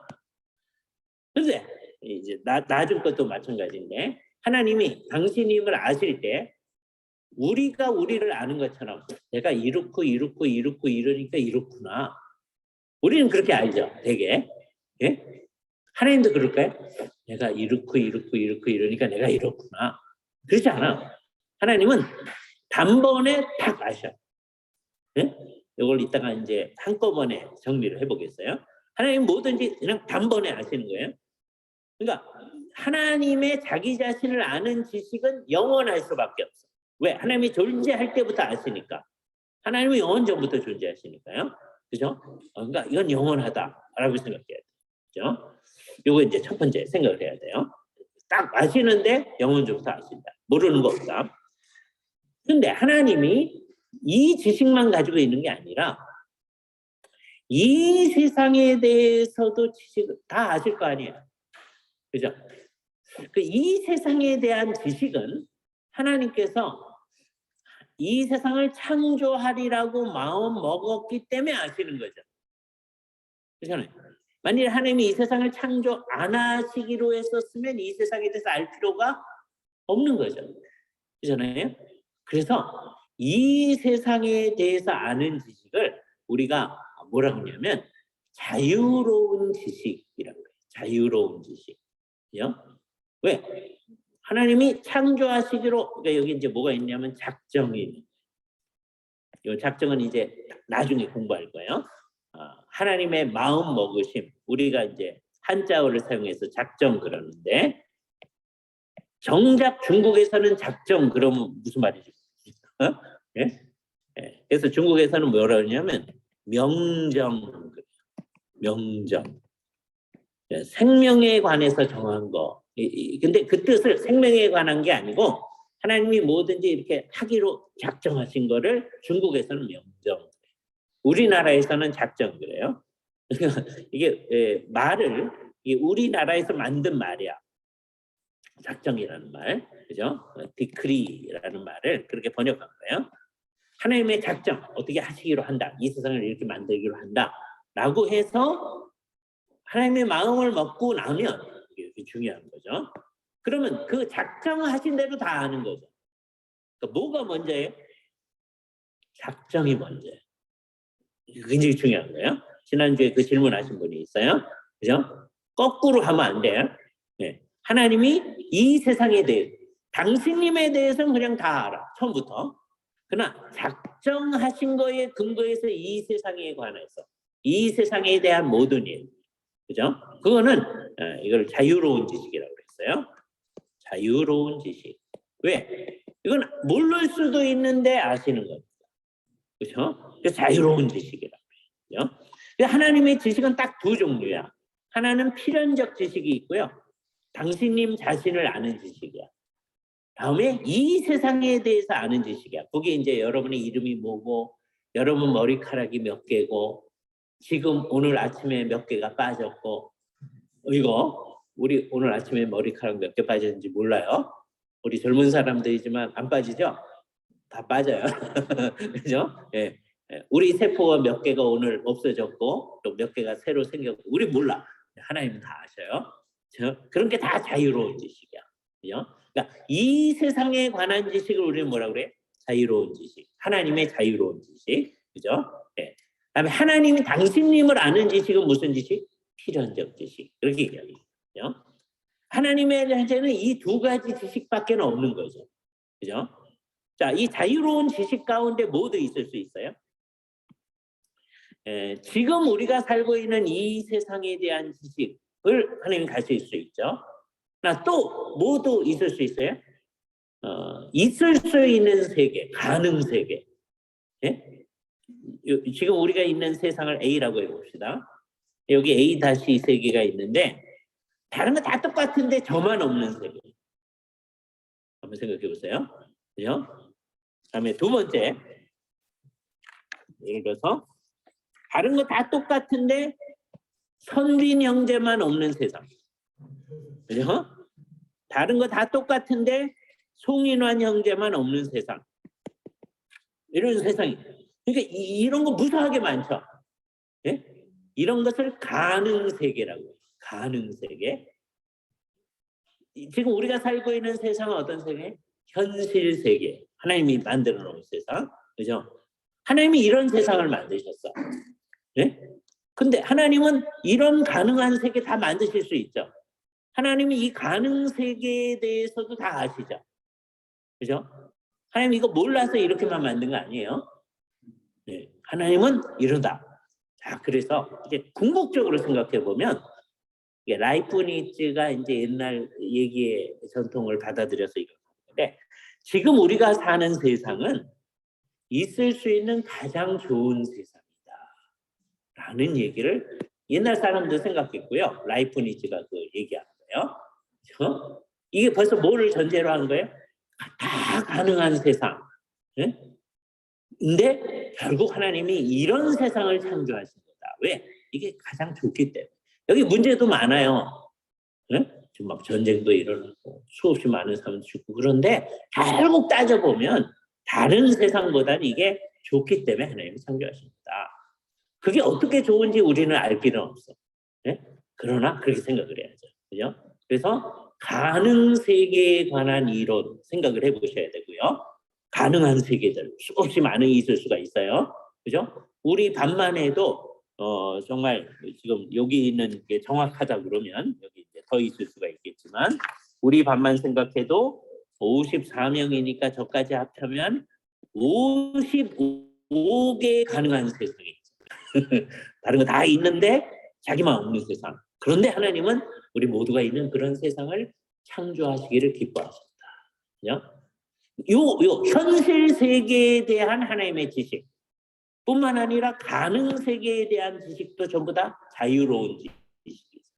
예? 하나님 다 하시는 거예요. 자, 이 생각을 할 때 사람들이 또 요거를 더 생각하면 필연적 지식 얘기했죠. 그다음에 하나님의 자유로운 지식 얘기했죠. 필연적 지식은 어떤 거라고요? 하나님이 당신님 자신을 아는 지식. 자유로운 지식은 어떤 거예요? 이 세상에 대해서 아는 지식. 그죠? 그 둘을 생각하다가 요 둘 사이에 무슨 지식이 없을까요? 이렇게 생각한 분들이 있어요. 네? 그 사이에 있는 지식. 그래서 그분들이 뭐라고 하냐면 이걸 스키엔티아 메디아라고 했어요. 중간에 있는 지식. 왜 중간이에요? 필연적 지식과 자유로운 지식 사이에 중간에 있는 지식. 이게 중간 지식이라고 그래요. 그죠? 스키엔티아 메디아 중간 지식. 이거는 이제 미리 결론부터 얘기하면 뭘 모르는 사람들이 얘기하는 겁니다. 예? 이걸 이제 아주 중요하게 얘기하는 사람이 몰리나, 예? 몰리나, 스페인의 제수이트 신부님이십니다. 그죠? 종교개혁 시기에 그 사람이 이제 몰리나라는 사람이 있어요. 그죠? 뭘 모르는 사람. 그래서 중간 지식설 그럼 누가 생각나야 돼요? 몰리나 생각나면 돼요. 그죠? 이 사람은 어떻게 생각했느냐? 순전히 미래에 속한 거는 순전히 미래, 우리한테 미래에 속한 거, 그죠? 그러니까 요게 이제 천주교인들의 이제 생각의 문제점을 보여주는 거예요. 하나님한테도 미래니까, 응? 하나님도 그걸 몰라야 되지 않을까? 그래야 인간의 자유가 보장된다. 이게 바보 같은 생각이에요. 예? 그러니까 하나님도 모르기로 한 지식이 있다는 거예요. 예? 그런 거는 없다. 그래서 우리는 뭐를 부인해요?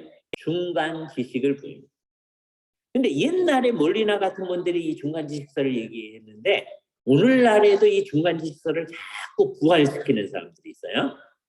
쓸데없는 걸 부활시키면 안 됩니다. 예? 예수님은 부활하시고 우리도 부활할 거지만 쓸데없는 걸 부활시키면 안 돼. 잘못된 거.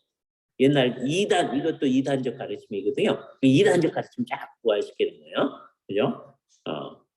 이거는 이제 오늘날 사람들 뭐라고 얘기해요?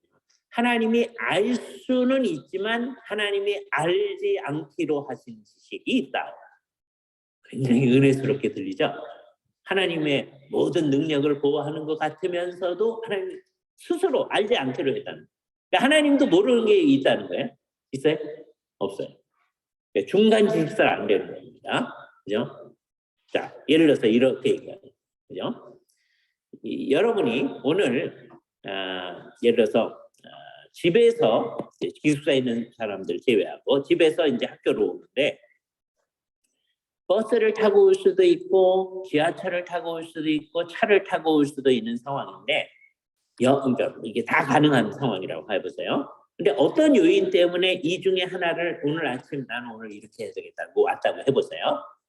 자, 그러면 이제 요 중간 질서 얘기하는 거는 여러분이 오늘 아침에 이러이러한 이유 때문에 나는 오늘 지하철 타고 오겠다 라고 마음 먹기 전까지는 하나님도 여러분이 어떻게 할지를 모른다. 이렇게 생각하는 거예요. 예? 그래야 진짜 자유롭지 않아요, 인간이. 하나님 그거 다 미리 알고 보셨으면 뭐가 자유롭냐 이런 거예요. 그래서 이게 결국은 인간을 자유롭게 만들기 위해서 하나님을 제한하는 거예요. 하나님 뭐 모르는 거 있어야 된다. 예? 나 그런 건 없는 거다. 이게 나중에 이제 잘 보면 이제 나타나는데요. 우리는 하나님하고 인간을 같은 수준에 생각하면 안 됩니다. 하나님과 인간을 같은 수준에 생각할 때 언제나 이 문제가 나타나요. 그래서 우리는 뭐는 배제하는 거예요? 스캔티아 메디아, 중간 지식 이런 건 있지 않냐다. 없는 거예요. 자꾸 부활시키는 사람들이 있습니다. 몰리나의 후예들이 나타나는 거죠. 이게 안 된다. 그렇죠? 자, 그러면 필연적 지식은 뭔지 알았어요? 하나님이 당신님 자신을 아는 지식. 그다음에 이 세상에 관한 지식을 무슨 지식? 자유로운 지식이라고 한다고 알았어요. 그럼 이 지식의 이제 공통점 생각해 봅시다. 하나님은 어떻게 아세요? 당신님 자신은 그냥 아시고, 그다음에 이 세상에 관한 지식, 자유로운 지식은 뭐에 근거해서? 하나님의 작정에 근거해서 아시죠? 그런데 하나님이 작정할 그때서부터 다 아셔. 그렇죠? 하나님이 작정했는데 어떤 상황은 잘 몰라가지고 나중에 요만큼 알았다가 이게 더 알아가는 거 있죠, 하나님한테. 그런 거 없어. 그러니까 하나님한테는 지식의 증가가 없어. 예? 우리한테는 날마다 지식이 증가해야 돼요. 그죠? 그래서 공부를 하잖아요. 뭐 깨달아 가기도 하잖아요. 예? 근데 하나님한테는 지식의 증가, 깨달음. 내가 드디어 대오각성했다. 그런 거 없어. 예? 오류가 없을 거냐. 그러니까 대오는 없어요, 하나님한테. 예? 대오각성 뭐예요? 내가 잘못된 것을 딱 깨닫는 거예요. 예?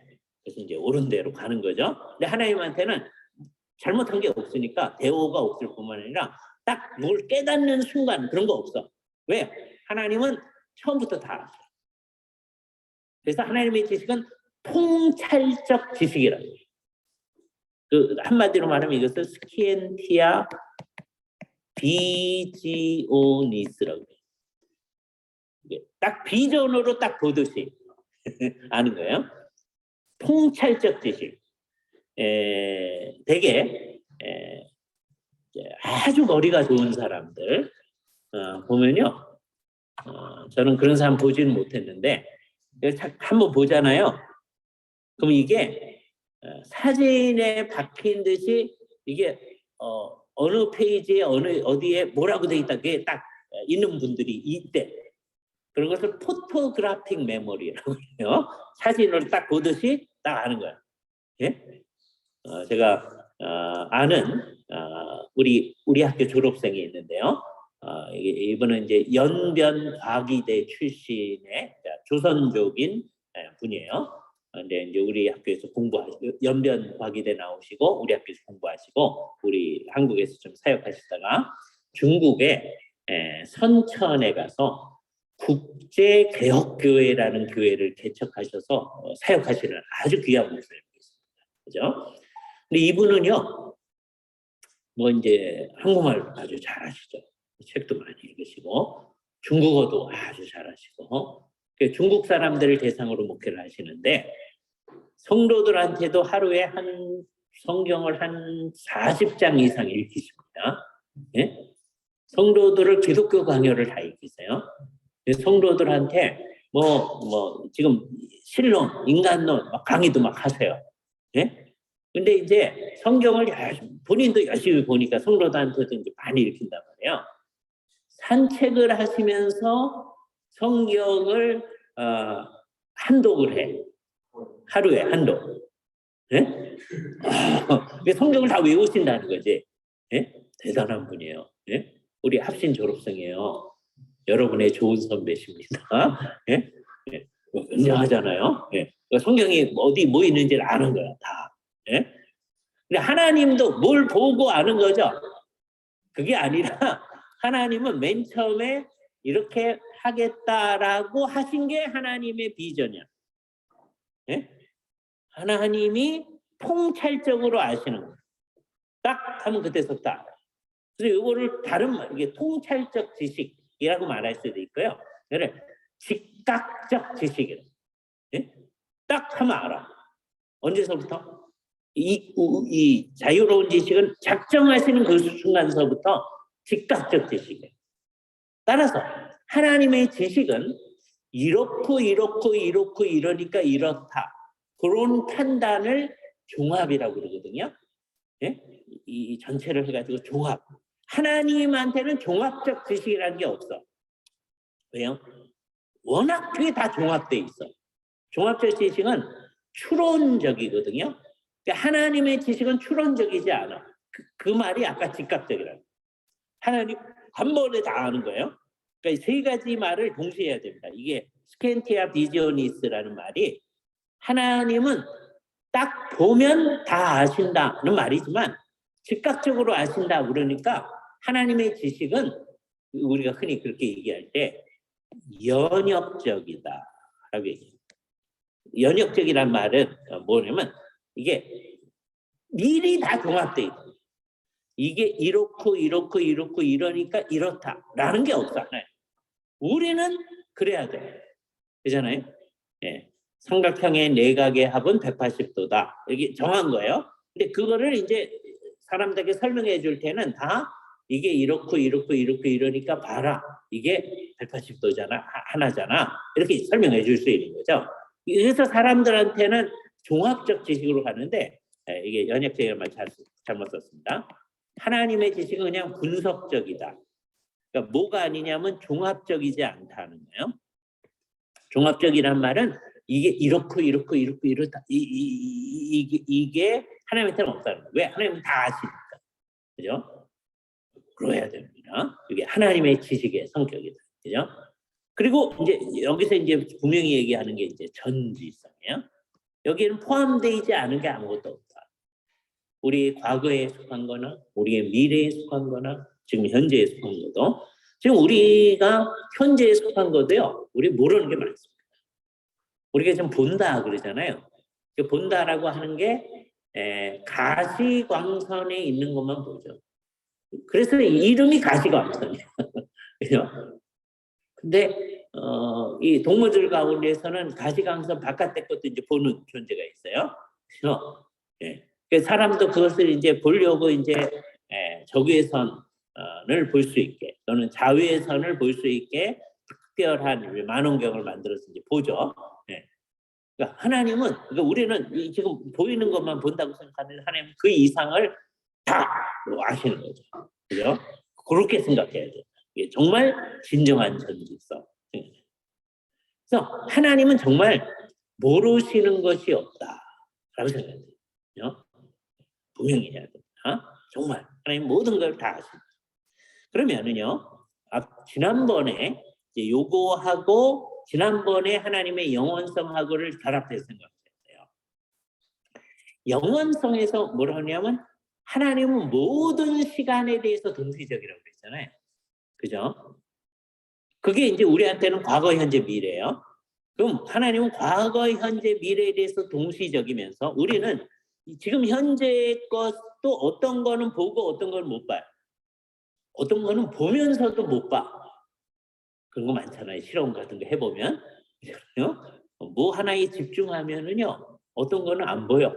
네? 분명히 나중에 분석을 해보면 보이는데. 근데 하나님은 그 모든 거 다 보이는 거죠. 그렇죠? 자, 이렇게 우리가 생각을 해야 이제 하나님의 어떠하심을 아는 거다. 그럼 지난번에 그 영원성 얘기한 거하고 이거하고 딱 종합을 해보면 하나님은 어떤 거를 예를 들어서 우리에게 미래에 속한 거를 모르실 수가 있나요? 그때 내가 미처 생각을 못했어서 이렇게 됐구나. 하나님한테 그런 거 있을 수 있어요? 그런 거 없어요. 요거만 정확히 생각하면요. 신학의 80% 문제가 해결되는 거예요. 예? 요거 정확히 생각 안 해가지고 딴 얘기들을 막 하는 거예요. 자, 보세요. 아주 대표적인 예를 하나 들어볼게요. 예수님께서 십자가에 못 박혀 죽으실 때 여러분 우선 생각합니다. 다음에 이 세상 역사가 끝나서 우선 생각했어요. 이 역사가 끝났어요. 그러면 우리는 누가 새하늘과 새 땅에 있는지, 누가 지옥에 있는지를 그때 우리는 명확히 알고, 지금은 짐작해. 여러분들은 아마 새하늘과 새 땅에 있을 거라고 우리가 짐작을 하는 거예요. 예? 근데 아닐 수도 있어. 우리는 그렇지 않기를 바래요. 그러잖아요. 예? 나중에 보니까 새하늘과 새 땅이 없더라. 그럼 어떡할 거예요? 예? 예.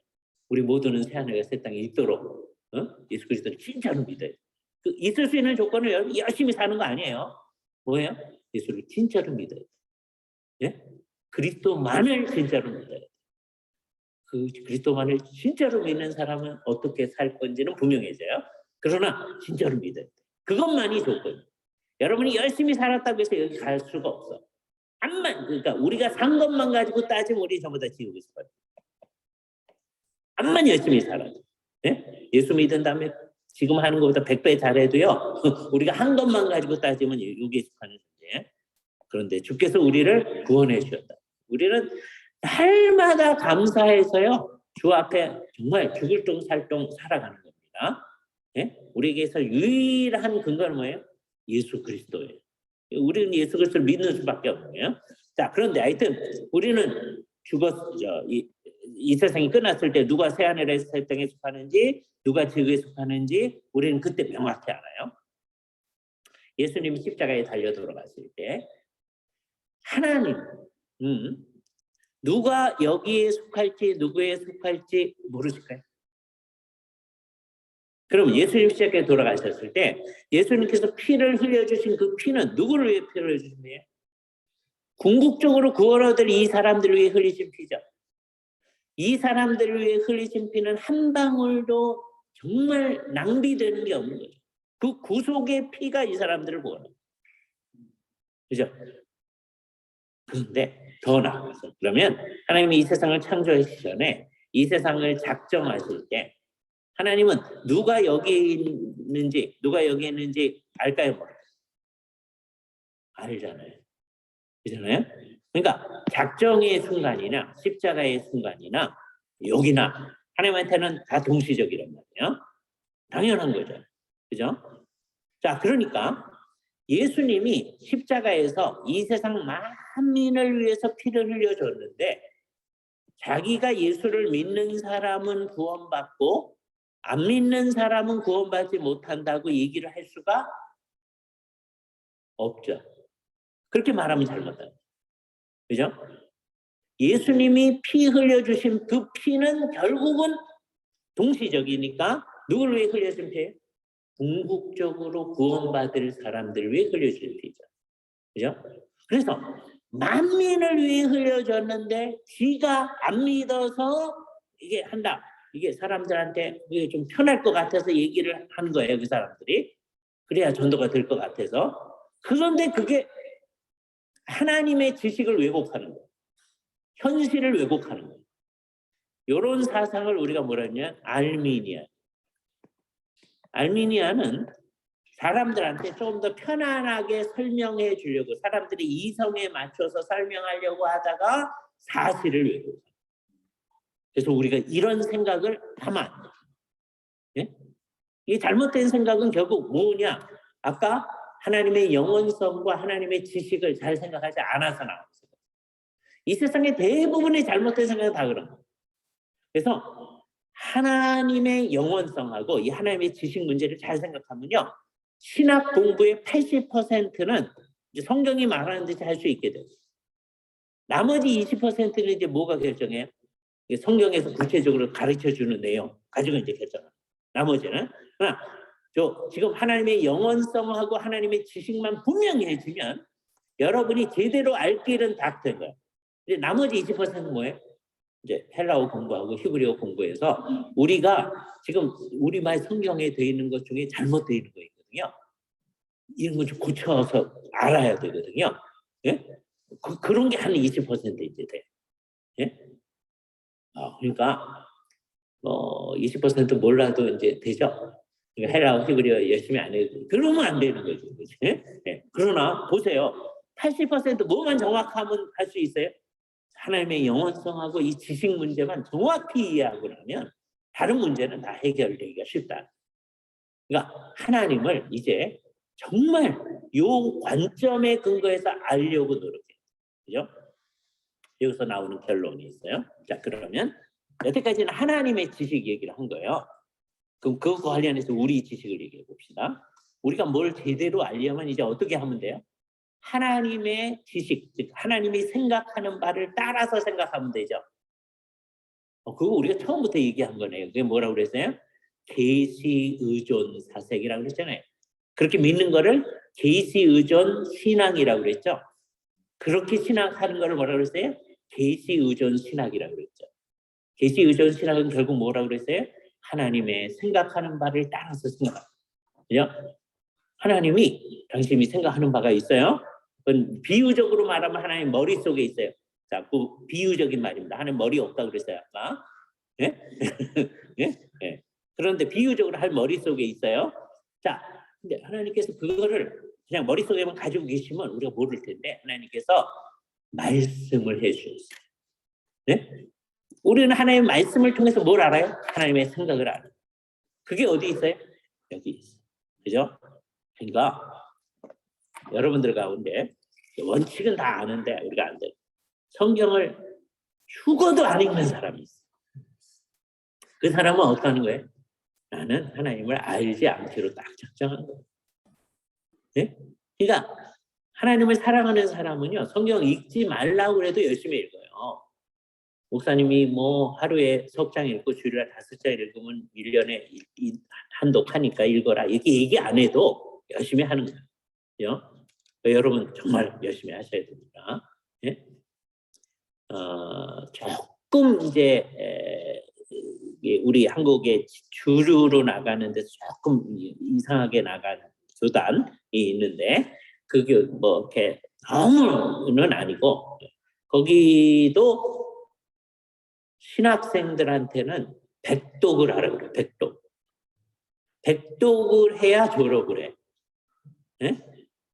그래서 제가 우리 학교에서 우리는 백독은 못하지만 10독 졸업한 다음에 10독 다음에 졸업합시다 그랬더니 교수님들이 여러분을 너무 생각을 해가지고 그거를 뭐 필수적으로 해놓지는 않아요. 네? 우리 교수님들이 너무 여러분을 생각하는 마음이 강해요. 그러나 아니 좀 이상한데도 백독 하는데요. 네? 이거를 기록 세우기 위해서 백독 그러고 하면 안 돼요. 네? 이 세상에 그런 사람이 있거든. 내가 몇 번 읽었다 하기 위해서. 그거 다 쓸데없어요. 네. 하나님을 사랑하기 때문에 하나님의 마음을 알아야 돼요. 그래서 열심히 읽는 거예요. 이건 당연한 거죠. 그러니까 우리의 모든 지식, 우리의 신학이라고 하는 게 이제 뭐 하는 거다? 하나님의 생각을 따라서, 하나님의 지식을 따라가는 거다. 그래서 하나님의 지식이 원형인 거예요, 언제나. 예? 그래서 신학의 원형은 어디 있어요? 하나님의 마음속에 있다. 그게 원형적 신학이야. 우리가 하는 신학은 다 모형이에요. 하나님, 성경에 근거해서 하나님이 하려고 하는, 생각하는 바를 알아보려고 노력하는 거죠. 진한하게 표현을 해보는 거예요. 예? 그래서 말이 안 되는 게 있을 수가 있어요. 그 우리로서 한계인 거죠. 그죠? 그러니까 우리가 이것을 다 말로 할 수밖에 없습니다. 말로. 물론 어떤 건 말이 안 돼요. 나중에 이제 하늘에 올라가잖아요. 그럼 말로 안 하거든요. 이 말이 안 나온다니까요. 서로가 생각과 생각이 통해. 영과 영이. 상상하기가 어려워요. 예? 예. 그러나 우리가 수업을 하고 또 설교를 하다 보면 어떤 때는 목사님이 그걸 표현 안 해도 성도들이 알아먹는 경우가 있어요. 교수님이 그렇게 말 안 해도 학생들이 아는 경우가 있어요. 오랫동안 이게 같이 수업을 하다 보면. 그죠? 마음과 마음이 통하는 거죠. 그렇잖아요? 예. 그게 돼야 돼요. 예? 그러니까 어떤 거는 말이 안 되는 거예요. 그러니까 신학은요, 말로 하는 건데, 말로만 하면. 예? 신학을 말로 하다가 망하는 사람들을 제가 여러 번 봅니다. 예? 똑똑하다고 하면서 말로 하다가 망해요. 첫 번째 말로 하기 때문에 정확하게 성경이 말하는 대로 이 성경이 말한 대로 한다는 게 성경의 말을 그냥 앵무새처럼 반복한다는 게 아니에요. 성경에 있는 것을 일종의 원석을 삼아가지고 이걸 가지고 우리가 하나님에 대해서 아는 바, 인간에 대해서 아는 바를 정확하게 표현해 보려고 노력하는 거거든요. 그러니까 우리가 하는 표현들은 다 제한이 있고 잘못된 말일 거예요. 이 제한이 있고 잘못된 걸 가지고 정확한 걸 표현해 보려고 노력하는 거죠. 그래서 완벽한 신학이라는 거, 그죠? 그러나 그렇게 해보려고 우리가 계속 노력을 하는 거죠. 우리 계속하는 작업이 이 작업이 되었습니다. 그래서 첫 번째, 우리 신학은 계속 어떻게 해야 된다? 하나님의 그 생각하는 바를 잘 표현해 보려고 노력하는 거예요. 그죠? 내 생각하는 게 하나님의 생각에 맞을 때가 제대로 되는 거고요. 내가 얘기하는 게 하나님의 생각에 어긋날 때가 잘못돼요. 똑똑하게 얘기한 것 같은데 하나님이 생각하기에 어긋나게 말하면 그게 틀린 거예요. 예? 정말 똑똑한 건데 그런 게 있어요. 아까 알미니안 같은 게요. 똑똑하게 얘기해 보려고 한 거예요. 사람들한테 잘 설득해 보려고 한 거예요. 그런데 그게 하나님의 생각을 왜곡시킨 거예요. 그렇게 하지 않아요. 그죠? 다음에 말로만 하면 안 돼요. 예를 들어서 제가 두 가지 예를 들게요. 시간이 없으니까 한 가지 예만 드리겠습니다. 예를 들자면 웨스트민스터 신앙고백서에서는 뭐라고 그러냐면 우리는 확신은 신앙의 본질에 속한 건 아니다라고 표현했어요. 웨스트민스터 신앙고백서 제18장. 그죠? 그러나 예수를 정말 믿는 사람은 신앙의 확신을 가져야 된다. 이렇게 얘기했어요. 그러나 본질에 속한 건 아니다. 이렇게 표현을 했어요. 예? 그건 이제 이해를 할 수 있죠. 예수를 믿는데 이제 오랜 세월을 거쳐서 이제 확신에 도달할 수가 있다. 예? 그 얘기죠. 그러나 그런 신앙도 이제 흔들릴 수가 있다. 그런 얘기예요. 확신한 신앙도 흔들릴 수가 있다. 그렇게 표현했어요. 성경을 따라서. 자, 그런데 칼빈이 뭐라 그랬냐면 여기서 이제 말로만 얘기하는 사람이 문제점이요. 칼빈은 확신은 신앙의 본질에 속한 거다. 네. 근데 그런 사람들도 흔들릴 수가 있다. 그래서 우리가 성경에 근거해서 제대로 된 방향에 나가야 된다. 겉으로 딱 보면 칼빈이 얘기하는 거하고 웨스트민스터 신앙고에서 얘기하는 게 달라요. 웨스트민스터 신앙고에서는 확신은 신앙의 본질에 속한 게 아니다. 칼빈은 뭐라고 했어요? 확신은 신앙의 본질에 속한 것이다. 그런데 이게 말로만 생각하는 분들은 아주 뛰어난 박사학위 논문서. 그러니까 얘네가 다르다. 칼빈하고 웨스트민스터가 다르다. 이렇게 쓴 거예요. 예? 그런 사람 아주 많습니다. 근데 그게 뭐 한 거예요? 말로만 신앙. 둘이 말이 다른데 칼빈의 마음을 아는 사람, 웨스트민스터 신앙고백서를 작성하신 그분들의 마음을 아는 사람들은 이 사람들이 같은 얘기를 하고 있다는 걸 알아. 말이 다른데. 이거 뭐예요? 말로 신앙하는 게 아니다. 심정을 알아야 돼. 그죠? 이 둘이 표현이 다른데 같은 거예요. 예? 왜 그래요? 누구든지 확신에 도달해요. 그냥 하루아침에 도달하는 게 아니고 확신에 도달해야 되는데 그게 흔들릴 수 있으니까 웨스트민스터는 뭘 생각하는 거냐면 확신이 신앙의 본질에 속한 거라고 하면 확신하지 않는 사람은 아직 신앙이 없는 거예요. 그럼 구원받지 못해. 무시무시하잖아요. 그래서 그렇게 표현하는 거예요. 그죠?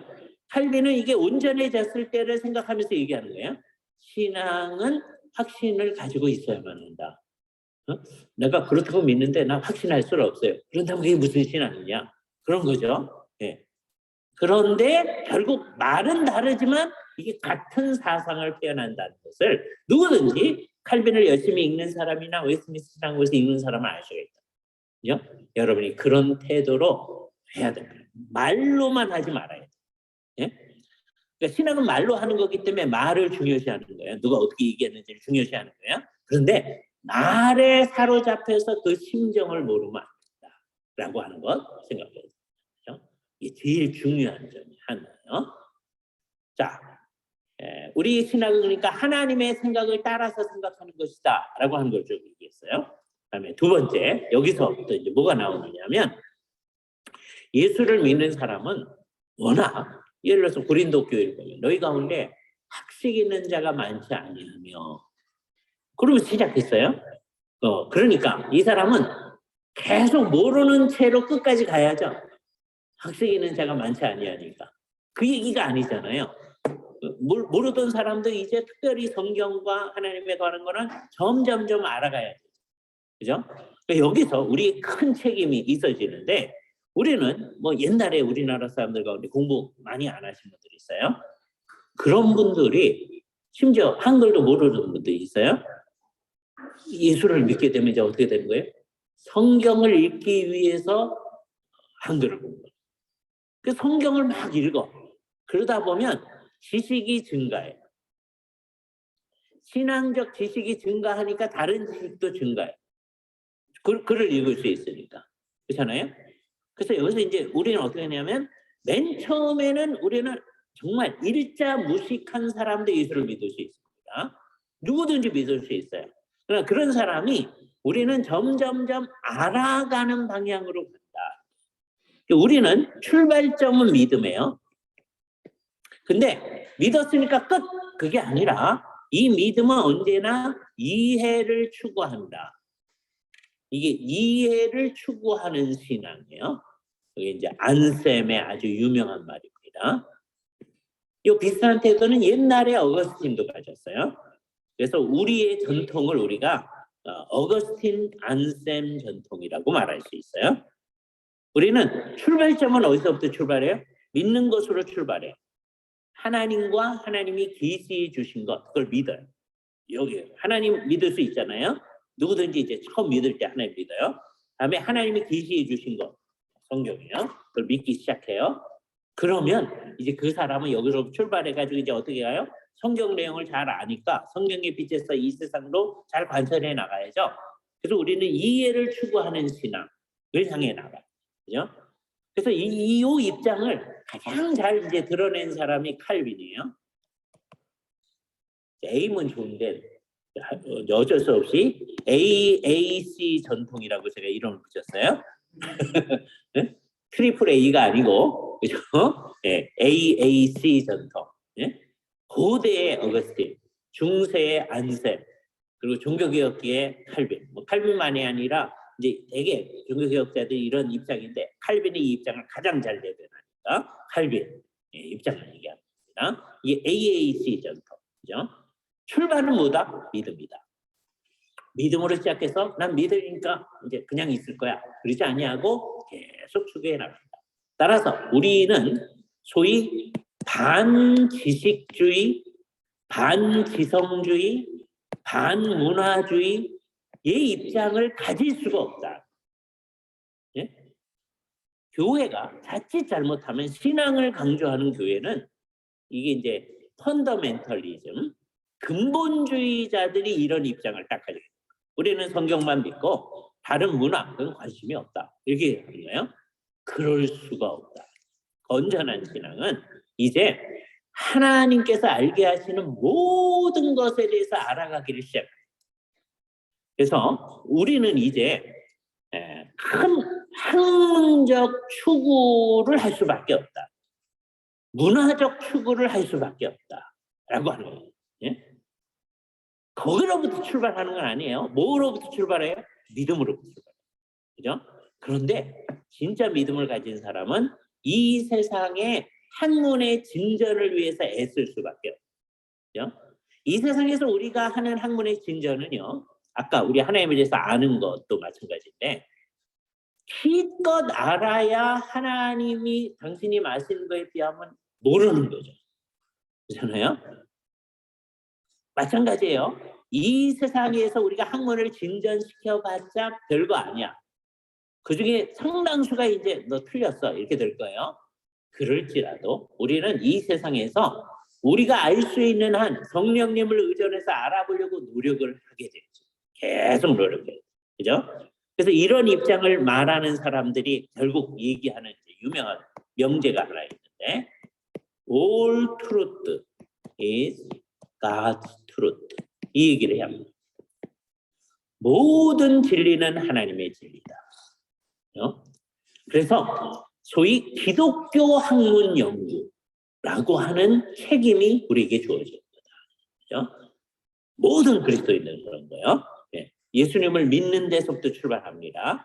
그러나 이 사람들은 첫 번째 특별 계시를 아는데 굉장히 관심을 기울이고요. 근데 이 특별 계시를 이제 제대로 알려고 하면 알아야 될 게 많은 거야. 헬라어도 공부해야지, 히브리어도 공부해야지, 또 옛날 사람들이 여기에 대해서 어떻게 얘기했는지 이 교회 역사 전체를 공부해야지. 알 게 되게 많은 거예요. 그래서 교회에서 사역하려고 하는 사람들은 반드시 이 모든 걸 공부하고 사역하기 시작해요. 예? 옛날에 열심히 특심인 분들은요, 그냥 자기가 가서 전도하고 또 말씀을 전하고 오는 사람들이 예수를 믿고 그러거든요. 그럼 나 공부 안 하고 그냥 사역하면 안 됩니까? 그런 사람들이 있어요. 네. 옛날에 어떤 변호사님이요, 친구들 데리고 열심히 이제 일주일에 한 번씩 이제 모여서 성경 공부하다 보니까 이 변호사님이 한 얘기하는 거에 사람들이 다 설득을 당하는 거예요. 그러니까 어느 날 저한테 와서 이제 얘기하시더라고요. 이게 거의 교회처럼 우리가 모이는데 그냥 내가 신학 공부 안 하고 하면 안 되겠습니까? 그러더라고요.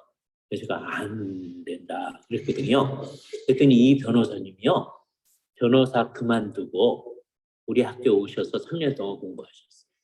그래서 지금 목회를 하고 있어요. 그죠? 정말 귀하죠. 그죠? 그분이 이제 우리 학교의 법률 자문인, 이제 여러분들 무슨 문제가 있으면 그거 다 해주시는 이명섭 변호사님입니다. 굉장히 귀합니다. 그죠? 네. 자기가 전도하고 해서 사람들을 다 설득력 있게 하는 거예요. 그러면 상당히 많은 사람이 그 열매 때문에 신학 안 하고도 할 수 있다고 생각하거든요. 근데 신학 안 하고 하면 다 왜곡되기가 쉬워. 이번은 그러지 않을 가능성이 크지만 그래도 신학을 하는, 이게 우리한테는 필요하다. 그죠? 그래서 모든 예수를 믿는 사람은 정말 기독교 학문 연구회로 나아갈 수밖에 없다 생각을 해야 됩니다. 다음 주에는 이제 지혜 얘기하고 그쪽으로 가도록 하겠습니다. 오늘은 이제 주로 뭐 얘기했어요? 지식 얘기까지를 했습니다. 같이 기도하도록 하겠습니다. 거룩하신 주님 감사합니다. 오늘 우리가 하나님의 지식에 대해서 생각할 수 있게 하심을 감사합니다. 주님의 이 놀라우심을 생각하면서 우리의 하나님의 무한하신 지식을 생각할 때 우리도 하나님이 가르쳐 준 대로 알아나가는 일을 제대로 감당해 나갈 수 있도록 우리를 인도하여 주시옵소서. 우리 주 예수 그리스도의 이름으로 기도하옵나이다. 아멘. 예, 이제 종료하도록 하겠습니다. 예, 온라인으로 들은 분들, 저는 이거 끄면은 언제든지 좀 섭섭하더라고요. 우리 이제 채플에 올라가야 되니까 섭섭해하시고 감사합니다. 다 같이 채플에 참여하겠습니다. 수고하셨습니다. 예, 수고하셨습니다. 감사합니다.